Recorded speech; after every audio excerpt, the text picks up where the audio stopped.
నమస్తే, welcome to our channel A9 tasty cooking.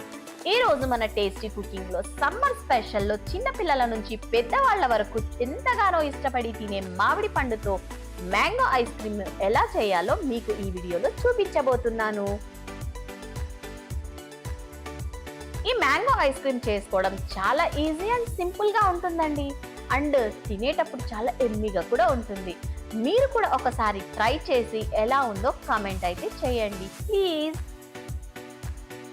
ముందుగా half litre cream milk అయితే తీసుకోవాలి. బాగా చిక్కటి పాలైతే ఐస్ క్రీమ్ చేసుకోవడానికి చాలా పర్ఫెక్ట్ అండ్ టేస్టీగా వస్తుంది.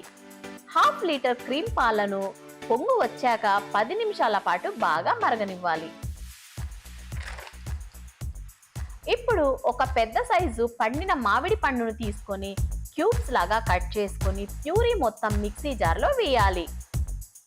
అందులోనే కొన్ని జీడిపప్పు పలుకులు, బాదం పలుకులు కూడా వేయాలి. అందులోనే ఫ్రెష్ క్రీమ్ 4 స్పూన్లు, కొద్దిగా కన్సిస్టెంట్ మిల్క్ 250 ml మరిగి చల్లారిన పాలు కూడా వేసుకొని